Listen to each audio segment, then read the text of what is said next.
Yun. Guys, good morning. Yan ang nangyari, yung USD JPY natin hanggang 1:1 lang, hindi siya umabot dito.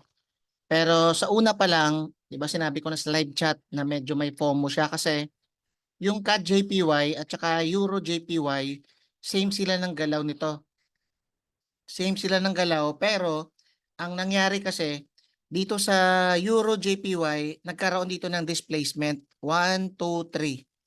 Tapos nagkaroon dito ng breakout. Okay, yan yung reason kung bakit ako nag-entry.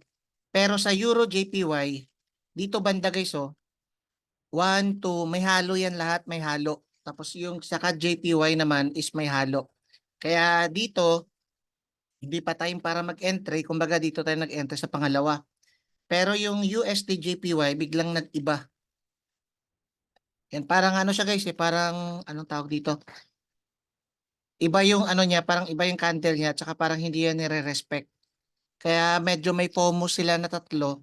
Kaya eto, sumusunod yung A+ setups natin dito, hindi masyado. Pero sumusunod naman sa iba, pero siguro nagkataon lang. Kaya dito, ang gagawin ko na lang, tatanggalin ko na lang. Kasi doon pa lang may na-feel na ako na konti eh. Na sabi ko, di ba may sinabi ako doon last time na sabi ko, pwedeng sumunod yung USD JPY sa Euro JPY or CAD JPY or yung CAD JPY, yung Euro JPY, yung susunod sa USD JPY. Yan. Pero dito, medyo ang gagawin kong action diyan, hindi ko na ano ito, hindi ko na iti-trade yung ganitong pair. Kasi parang ano eh, every time baka minsan maulit-ulit na may TA tayo sa CAD JPY at saka Euro JPY, pero dito magi-entry tayo ulit sa USD JPY. Kaya ngayon medyo erase ko na to. Yan kasi may ano guys, may tinatawag dito na ano na fake displacement sa USD JPY. Yan, basta may mga fake dyan na moves. Ito, ano naman to eh, bullish, bullish, bullish. Pero sa kanilang dalawa kasi, ito guys, yung sa dalawa, wala kasing ganun eh. May halo kasi na bearish, kaya yun. Pero okay naman kasi syempre nag-ano siya, nag 1:1. Pero ang dalawang accounts ko, sinet ko yung sa break even. Nandito lang yata banda yung stop loss ko eh. Nung lumipad, nilagay ko dito banda. Kasi akala ko diretso na. Para panigurado lang. Pero yung iba talaga, hindi ko talaga na ano, yung tatlo. Alam nyo kung bakit? Kasi yung cellphone ko kagabi, na factory reset. Ano tawag doon? Yung hard reset talaga. Yung nag-restart talaga, yung tipong may nakalagay na ano doon eh, yung reboot ba, turn off. Kaya sabi ko, okay. Hindi ko pa naman alam yung username tsaka password. Kasi tingnan ko pa sa email. Kaya hindi ko talaga na ano, hindi ko na set sa break even. Kaya okay lang yun. Okay. Guys, ang psychology nito, yan, para sa mga bago guys ha. Wag kayo guys mag-a-adjust ng stop loss palayo. Okay guys, mag-adjust ng stop loss pa break even. Okay, example, kunwari, nandito yung buy mo. Yan. Diyan yung take profit mo. Tapos, yung price lumipad na. Nag 1:1 na. Pag papunta na dyan, pwede ka mag-adjust ng stop loss to break even. Para just in case, free na yung trades mo. Okay, free trades ka na. Yan, actually nga, yung iba pwede ngang tanggalan mo ng take profit, importante dyan, naka-break even ka na. Yan, tapos every time na lumilipad, yan, adjust mo naman ulit yung stop loss mo dito.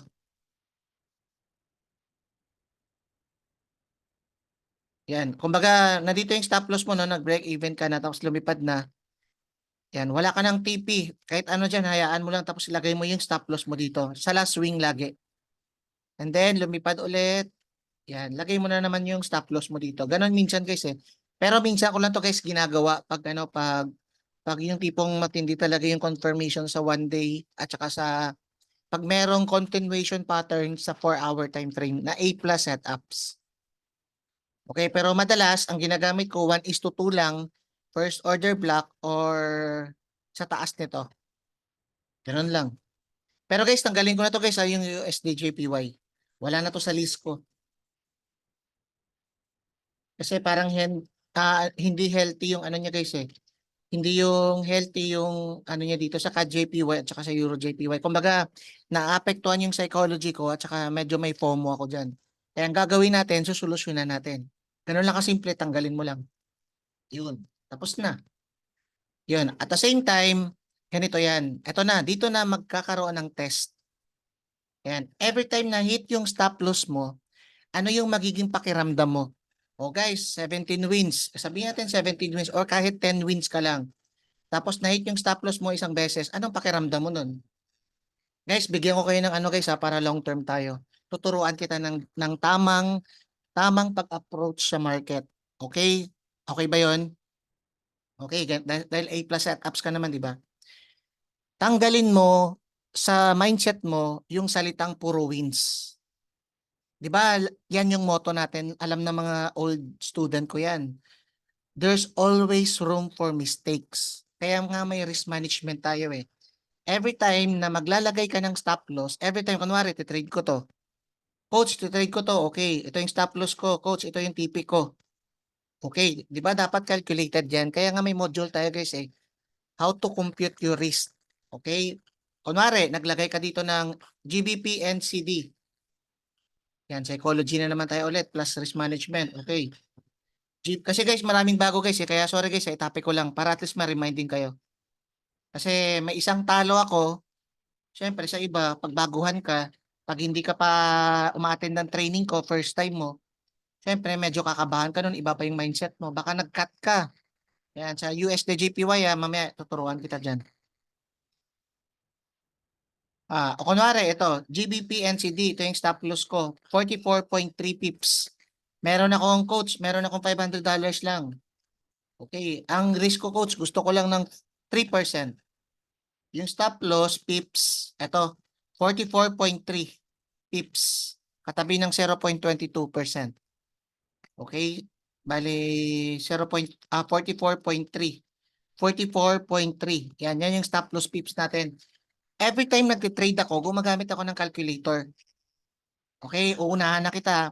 Kapag nagtitrade ka, tapos hindi ka gumagamit nito ng calculator, mali na yung ginagawa mo. Mag-stop ka na ng trading muna, gawin mo muna yung basic. Okay? Every time magti-trade ka, gagamit ka ng calculator. Clear yan guys ha? Clear yan ha? Kapag hindi ka gumagamit, ano yan, walang kwentang trades yan. Kahit ilang pa yung wins mo dyan, useless. Okay, tandaan nyo guys ha, always use calculator. Okay, ito na, GBP NCD, USD guys, always na yan. Tapos account size mo, risk ratio mo guys, kung nag 3% ka, for the next 30 days or next 30 trades, dapat 3% lang yung gagawin mo. Okay? Hindi ka muna mag 6%, 5%, hindi dapat case iba-iba. Kung may $500 ka, sa loob ng 1 month or 30 trades, puro 3% ka lang. Per trading ideas. Ganun lang. Every time mapiplace ka ng trade, kunwari, coach, gusto ko ng dalawa eh. E di mag 1.5, 1.5 ka, hatiin mo. Gusto ko, coach, tatlong position. E di 1%, 1%. Pero ang best na advice ko sa'yo, kung nag 3% ka, isang position lang. Pero pag sobrang kabisado mo na yung A plus setups natin, pwede ka mag 5%, tapos hanggang 2 trades ka lang. Pwedeng 2.5, 2.5, hatiin mo yung risk mo. Basta, in short, 5% risk ka lang. Basta ganun. Pero I suggest, kung bago ka pa lang talaga, medyo hindi mo pa kabisado to, mag 2% to 3% ka lang. Gusto mo 1%, 1%, pwede. Okay guys? Yan. Tapos, ito na. Ito yung magiging volume mo. 0.05 lang ang ilalagay mo dyan. Tapos, sa $500 mo, ang risk mo dyan is $15. Kung mag 1:2 ka, ang magiging panalo mo is $30. Pag natalo ka, $15. O ngayon, psychology test tayo ha. Tanongin mo sarili mo, kung ma-hit ba yung stop loss ko, okay lang, maapektuhan ba yung, iiyak ba ako sa halagang $15? Ganun lang. Masasaktan ba ako? Ganun lang kasimple guys. Yun yung sinasabi ko na every time nagtitrade ako, alam ko yung risk ko. Okay, tandaan yan guys ha. Ngayon, gagawin mo, pag feeling mo na sobrang hindi mo kaya yung pag-hit ng stop loss, example, kunwari nag-trade ka dyan, nag-buy ka, 1:2. Kaso coach, ano sa $500, kung matatalo ako ng $100, hindi ko kaya, syempre tinaasan mo yung risk mo eh. Hindi ka na consistent, baka nilagay mo dyan 30%. Siyempre, matatalo ka ng 150. Alam mo ng 150 yung matatalo mo, bakit nag-go ka? Hindi mo pala kaya. Ganun yung tunay na trading. Yan yung tamang pagtitrade. Every time nagtitrade ka, dapat aware ka na ganito yung magiging stop loss mo. Ang reason yan, para maging long term yung mindset mo at saka yung psychology mo hindi mawawala. Yun, hindi ka mawawala sa plano. Kasi if ever lang na hindi ka nako-compute, ang nilagay mo dyan is 0.53 lots pala. Tapos may $500 ka lang, nag 30% risk ka kagad. Yan, talo ka ng 150. Ang mangyayari, pag na-hit to, iiyak ka. Kasi yung ginawa mo, sugal. Okay? Hindi trading yung ginagawa mo, sugal. Yan. Pag sugal, guys, alam niyo naman kung ilan yung win rate pag sugal. Yan yung reason kung bakit nasusunugan tayo. Okay? Dahil sa A+ trader ka na, pwede ka magsugal, bahala ka doon kung ayaw mong magpadisiplina, okay lang yun. Kasi pera nyo naman yun eh. Pero dahil nag-enroll ka sa akin, iko-correct kita, ito yung tama, ito yung proper way para maging long term yung pagtitrade natin. Ano yung pipiliin mo lang naman eh kung short term o long term or magpapatala ka sa hype. Yan. Ako guys, mentor na ako guys, 'di ba? 'Di ba, kabisado ko ng A+. Kaya ko mag-high risk guys. Kahit kaya kong maging ganun. Magiging profitable ako pero hindi ko ginagawa. Kasi I always respect the market.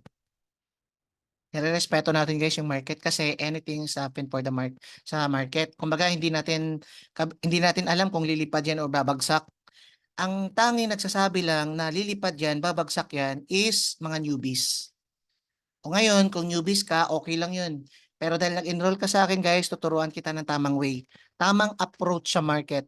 Ito yun. Kumbaga, give respect sa market. Okay? Always mong tanongin yung sarili mo kung every time ma-hit ba yung stop loss mo, kung okay lang ba to sa akin? Masasaktan ba talaga ako? Ganon. Pag naka-trades ka na, tapos may gusto kang i-trades, wag na. Disiplina muna guys, disiplina.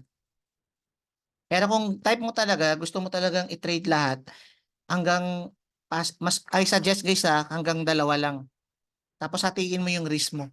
Kunwari, kaya ko lang matalunan ng kunwari allowed lang ako ng 5%. Yan. Sa $500, 5% lang yung kaya kong i-risk. Yan. $25 lang. Kung gusto mo mag-trade ng dalawa, edi dapat yung risk mo is 12.5 12.5 lang. Ganun lang guys, kasimple, pwede mo hatiin. Pinaka the best advice ko, 1 to 2 position lang. Kasi guys, promise, lalo na pag newbies ka, baka na-experience to guys yung salitang ang dami mong trades. Ito, baka makarelate kayo nito Okay, psychology test tayo. Sino dito guys yung tipong nagtitrades maramihan? Kasi feeling niya tama siya lagi. Tapos, blue lahat. O, nag-blue. Tuwang-tuwa ka, parang, grabe kapangyarihan ko, ang galing ko. Pro. Ay biglang nag-iba yung ihip ng hangin, biglang malapit na sa stop loss. Ayun, anong pakiramdam mo nun? Cut. Cut na ko, coach. Cut, cut, cut, cut. Biglang lipad. Bago ma-hit yung stop loss mo, sabay lipad. Ganon yun. Ganon mag-fake out yung market. Okay? Kaya sa atin, ang rules natin, pag nag-place tayo ng trades, kunwari nag-place tayo dyan, ganito, ganyan. Ito yung rules ko personally Kapag nag-place ako ng trades, wala na akong pakialam dun. Every time na nagpe-place ako ng trades, hinahayaan ko na yung market na tumakbo.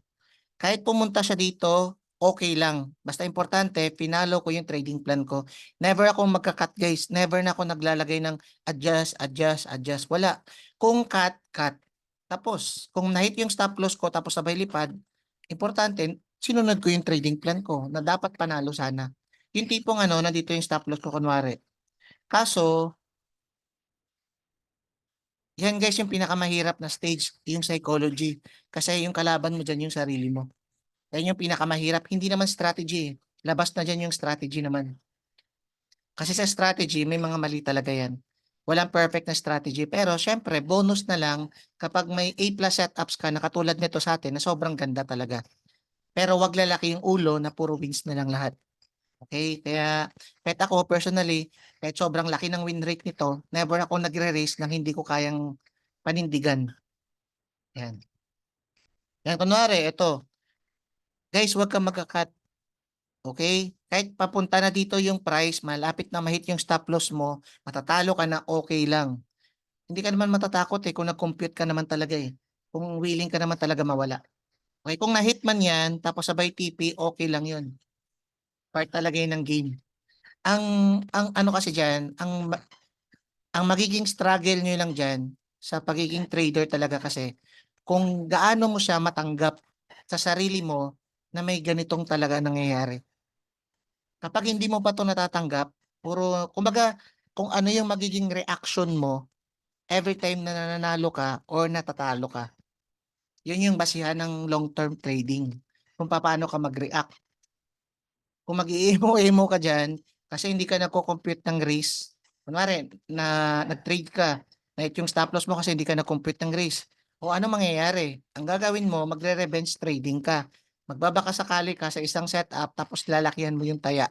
Wala na, sira na yung game plan mo. Na-psycho ka na ng market. Yun yung gusto naman ng market guys eh. Kaya nga guys, ano eh, 95% yung psychology, 10 to 5% lang yung trading strategy. Kasi ang dami namang trading strategy guys eh. Okay, sana nakuha nyo guys ha. Sana may natutunan kayo. Kaya ang rule natin as a trader, kunwari, ito katulad nito. Ito guys, oh, ito yung Euro NCD. Kagabi, papakita ko sa inyo. Yan, lumipad kasi kagad eh. Ito, yun. Pakita ko lang. Dito ko yung kinuha. Una, nandito pa lang yung price. Kahapon guys, nandito yung price. Ngayon, titingnan ko kung nasa support ba to. Okay, dito may nakita akong support. Guys, 1 day time frame to ah. Okay. O nasa support. Ito pa yung isang support. Yan. Pero nagkataon, nandito yung price kahapon. Okay, kaya nasa support. Ang ginawa ko lang naman, tinignan ko lang naman yung 4-hour time frame na lagi kong tinuturo. Yan. Tapos may nakita akong letter M. A plus setups. Counter trend. O guys, M. Anong gagawin natin sa M? Magbabay. Okay. Kung setups, M, buy yan. Pag setups, W, sell. Pero pag entry, yung M, sell. Pag W, buy. Pag entry point ha, 1 hour yun eh. Okay, di ba may M tayo sa 4-hour time frame. Gagawin ko, ito yung order block, binax ko to.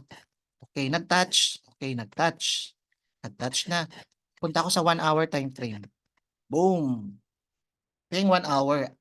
Sinundan ko yung pagpapat. Ito kasi guys, ito yung tinatawag na pullback. Okay, ang ginawa ko, ginamitan natin ng secret strategy. Ano ba yun? Patting.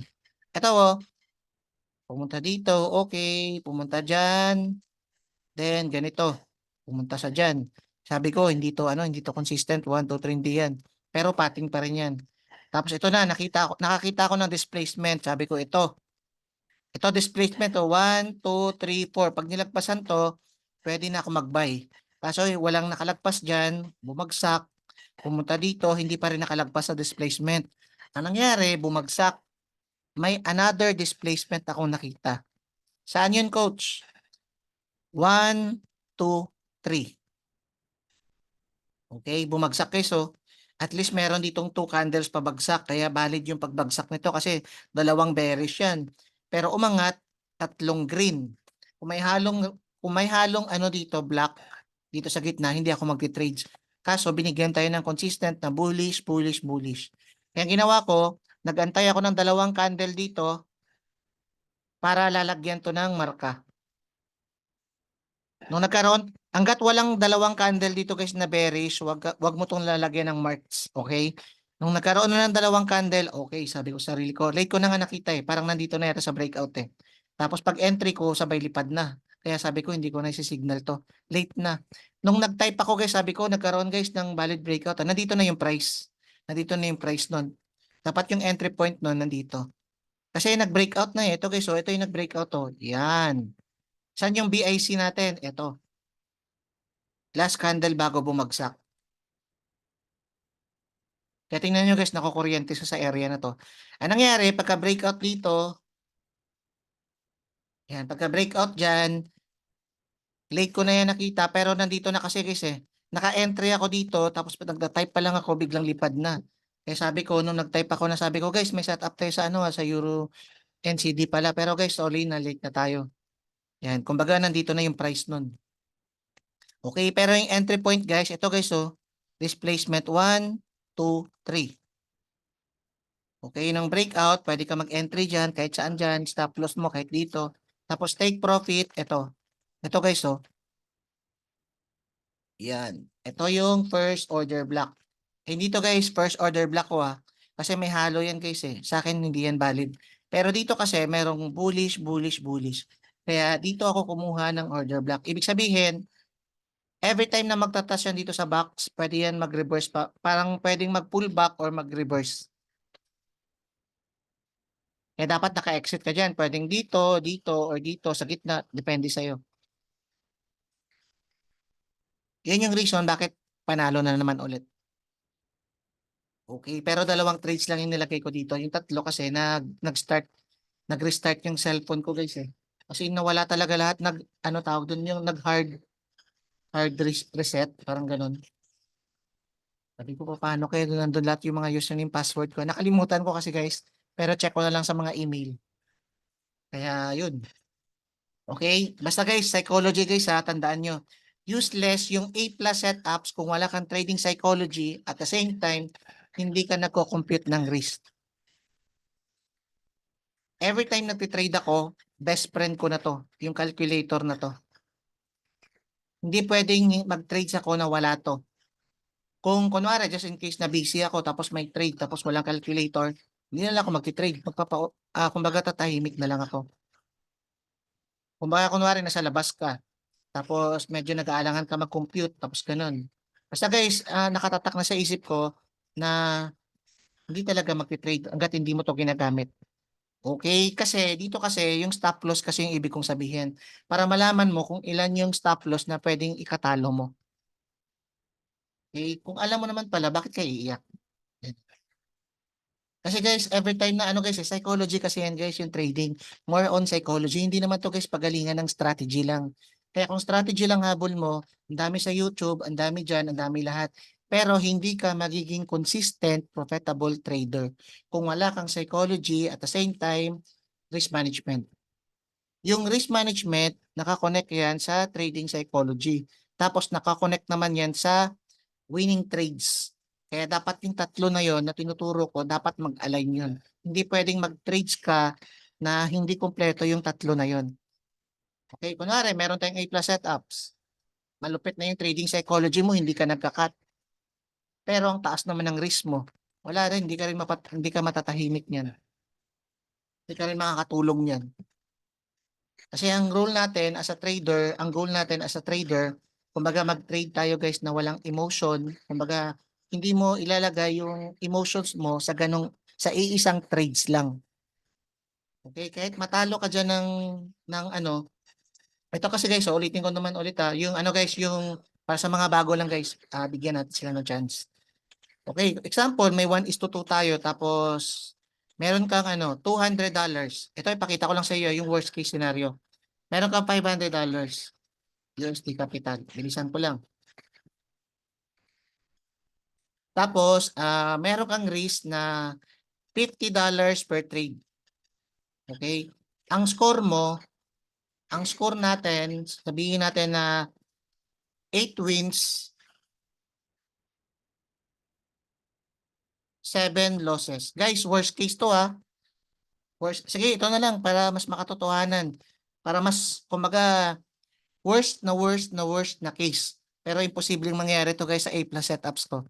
Imposible yan. Never pa itong nangyari. Sabihin natin, 7 wins. Guys, minalas tayo. Ito yung magiging result. 8 lose. Dito pa lang kung titingnan mo parang, ay, pangit coach, lose na kagad. Pero ipapakita ko sa guys yung consistent, ang power ng consistency. Okay? Hindi yung strategy. Basta consistency lang. Bonus na lang yung strategy din. Siyempre, hindi lang basta strategy. Kumbaga, proven and tested na. Kumbaga, kilalang kilala na. Subok na subok na. Okay? 1:2 tayo. Ang rule natin, trading plan natin 1:2. Tapos magti-trades tayo. Ito yung nangyari. 8 lose, 7 wins. $50 risk. $50 risk. Trade. Kunwari naka 15 trades tayo. Okay. Pag nanalo ka, mananalo ka ng $100. Pag natalo ka, matatalo ka ng $50. Okay, parang ganito guys, oh. Yan, 1:2. Yan. Pag natalo ka, $50. Pag nanalo ka, $100. Sabihin natin, talo ka dito, nanalo ka ng 7 times 100. Sabihin natin 700. 700 USD yung panalo mo kasi 7 lang eh. Kaso coach, ang dami kong talo coach eh. Pangit yung setup ko coach eh. Sinunod ko kasi yung trading plan mo eh. Di mag-compute tayo. Basta guys ha, 50%. Alam mo yung tipong naka-consistent risk ka. Yung tipong ang nilalagay mo dito pag 3%, 3% lang talaga. In the next 30 days or 30 trades. Hindi yung paiba-iba guys ha. Mamaya, nag-trade ka 5%. Dahil sinabi ko na may setup ako na ganito, ginawa mong 10. Dahil may nakita kang idol na malupit, ginawa mong 20%, mali yun. Okay, mali yun guys ha, mali yun. Huwag mong gagayahin. Dapat consistent. Okay, consistent. Clear yan guys ha, sana okay naman yung pagkakasabi ko. Okay, dito, natalo ka ng 8 times $50. Compute natin, wait lang. Yan, 8 times $50. O, talo ka ng $400.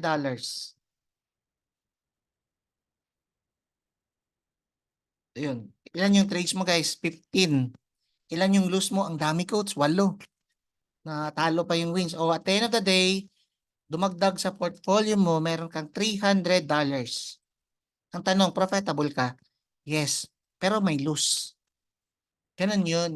Pero, dapat yung mindset mo dito, iba na. Dapat dito yung mindset mo, matanggap mo na okay lang yung lose, tapos grabe na yung consistent mo sa market. Grabe na yung consistent mo sa risk. Maayos yung trading psychology mo. Okay, maayos dapat yung trading psychology mo, hindi ka lang nakafocus sa strategy. Okay, pero dito baka mamaya isang lose pa lang, biglang nainis ka na, biglang grabe naman, bad trip naman to, ganito ganyan no. Yun kasi yung ni-react mo. Pansin nyo guys, yun yung reaction mo. Kaya ang gagawin mo, lalakyan mo yung risk mo. Para sa next trades mo is mabawi mo na lahat. Maling mindset yun guys, maling mindset yun. Consistent pa rin. Kunwari, natalo ka, okay, 3% pa rin, natalo ka, compute pa rin, compute pa rin, compute pa rin. Gamit ka lagi nito. At the end of the day, tapos pag sinabi mo 1:2, 1:2, 1:2. At the end of the day, profitable ka. Pero guys, ulitin ko lang, worst case scenario to. Worst case. Never yan may experience sa A-class setups natin. Lalo na pagkabisado mo na. Actually guys, yung USD JPY talaga, may reason talaga dyan na valid kung bakit naman ako na-hit ng stop loss. Kaya in-announce ko yan sa GC. Sabi ko may FOMO lang dyan, let's see. Pero make sure lang na aware tayo sa stop loss natin. Okay, nag-set ako sa break even, yung sa dalawa, hindi ko na kasi nag-ano ko eh. Nag-hard reset yung cellphone ko talaga. Kaya na-hit yung stop loss ko, wala namang akong pakialam doon kasi alam ko naman kung magkano yung na-hit ng stop loss ko eh. Ganun guys, ibig sabihin nagtitrade ako, alam ko lahat kung ano yung mangyayari na possible. Hindi lang yung, kunwari ganito, ito yung mindset guys oh. Mindset lang yan guys eh. Okay, lilipad ba to? Okay, magbabaya ko dyan, sell. O, tatanungin ko sarili ko, ano yung reason bakit to babagsak? Kunwari, magbabaya ko dyan, dito. Kunwari, dito ako nag-entry ng trades. Okay, ito yung take profit ko. Sabihin natin na ito, yan.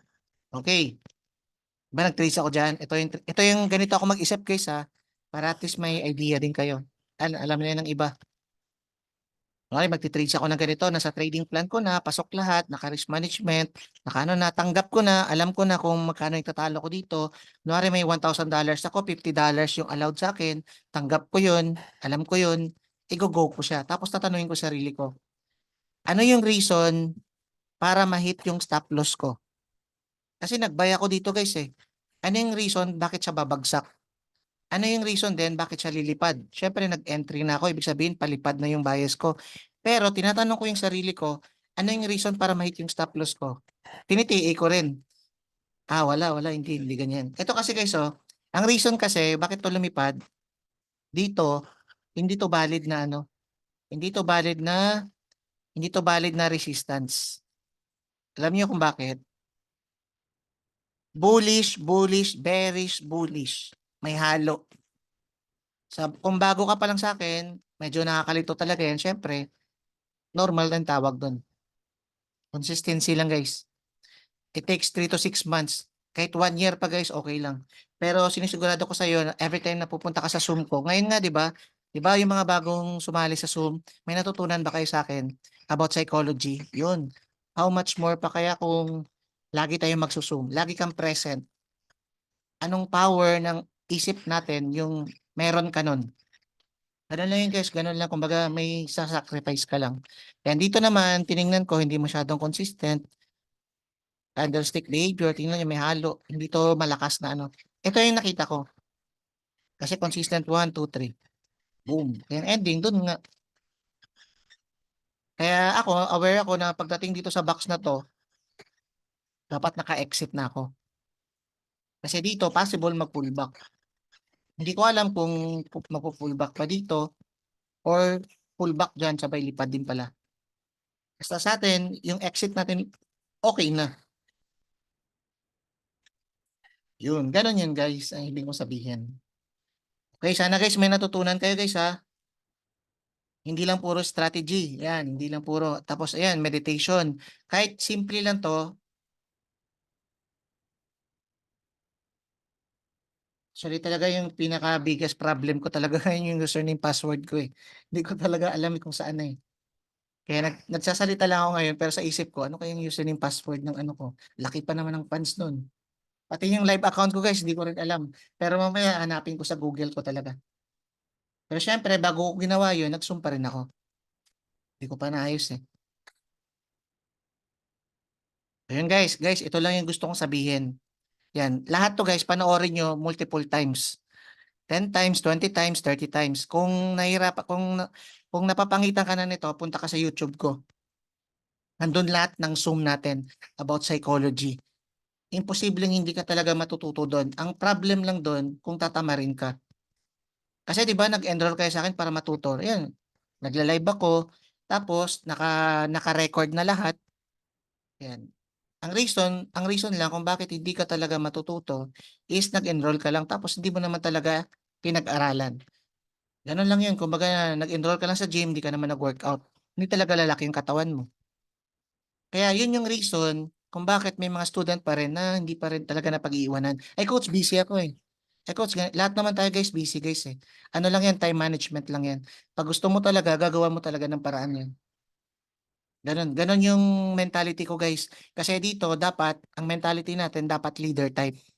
Kasi leader lang yung nagiging profitable sa forex market. Kapag lahat naman tayo guys nag-start sa newbies. Depende lang kasi talaga sa pag-react mo ng sitwasyon. Kaya ngayon guys, tinuturuan kita, every time na may nangyayaring maganda o hindi, tingnan mo kung ano yung reaction mo. O kunwari, puro na lang tayo wins. O ikaw naman, na-hype ka. Kasi puro wins. Pumasok sa isip mo na sobrang galing mo. E di nag-high risk ka dito tuloy. Isang trade mo lang, sobrang lumaki na yung ulo natin, naging 50% off ka. Nag 50% risk ka. Ayun, ang ending, 8 yung wins mo, 1 yung lose mo, ubos yung capital mo. Hindi ka kasi naging consistent. Pag 3%, 3% lang. Okay? Yun. Guys, question guys. Baka may question kayo. Meron tayong 3 minutes.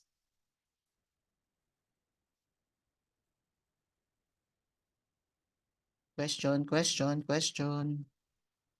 Pero sana guys, may natutunan kayo guys ha. Yun lang naman yung pinaka-purpose ko eh. Kaya nga tayo may live Zoom guys eh. Kasi gusto ko talaga matuto kayo. Hindi lang puro strategy lang. Gusto ko matuto kayo kung paano kayo mag-react sa tunay na takbo ng market. Guys, walang 100%. Pero sa akin, yung sa isip ko, malaki yung win rate natin. Pero hindi ko yan binibigay na 100%. Kasi ang motto ko talaga lagi, pwede ako magkamali anytime. Eh ako naman, every time nagte-trade ako, compute, compute, compute. Tapos ilan ba yung risk ko dito? Okay, tanggap ko, okay. Consistent yan. Meron akong 2% consistent, merong 6% consistent, merong 2% per account ko. Kasi ang dami kong accounts eh. 6 or 5.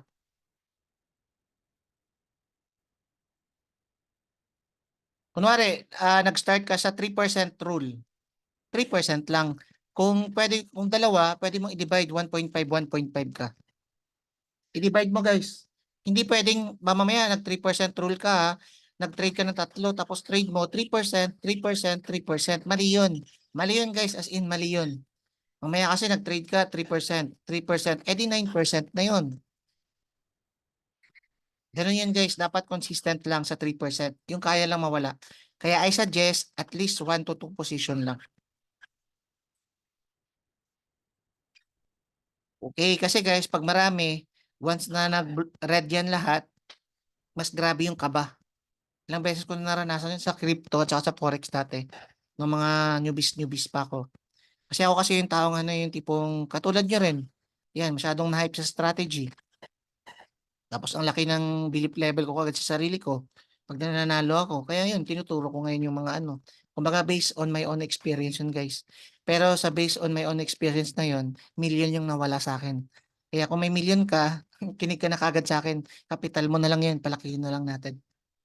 Wag mo na lang sabihin na at least charge to experience. O, 'di ba dati may natalo ka? Okay na 'yun, charge to experience na 'yun. Natalo ka ng 20K, 30K, charge na 'yun. Kinig ka na lang ngayon sa akin kasi nag-enroll ka na eh. Di, wag mo na hayaan na magcha-charge experience ka, matatalo ka ng 1 million, 2 million, 500,000. Baka kasi mag-quit ka pa nun. Tapos kakalimutan mo yung trading, isusumpa mo yung trading. Kasi may mga kakilala kasi ako na nag-quit talaga, literal. Yun yung mga taong magagaling mag-TA dati, pero sablay sa attitude. Yun, welcome sir, welcome. Okay, kasi syempre sa kanila gusto nila, kala nila 100% lagi sila. Ang galing nila talaga guys mag-TA, SMC, ICT. Pero ngayon nag-quit, nagtrabaho na ulit ngayon. I'm not against employment naman Pero nag-quit lang sila kasi hindi nila kaya yung pressure nung nawalan sila ng milyon. Ganun lang, pwede ka kasi mag-quit. Noong una, nung 200,000, 300,000, lagi nila sinasabi, charge to experience, charge. Kasi kasabayan kami nun. Pero nagkataon lang kasi talaga na hindi talaga ako quitter. Pag ginusto ko talaga, gusto ko talaga. Yun. Kaya nga laki nakita ko sa e-commerce, laki din nakikita ko sa network marketing, ang laki nakikita ko sa real estate. Ibig sabihin, every time saan ako nagpupunta, minamaster ko talaga. Nagki-quit lang naman ako kasi may nakita kong opportunity na mas maganda. Nag-quit ako sa e-commerce kasi nakita ko yung forex na kaya niyang i-times 10 yung kita ko sa e-commerce. Kaya mamasterin ko talaga to kahit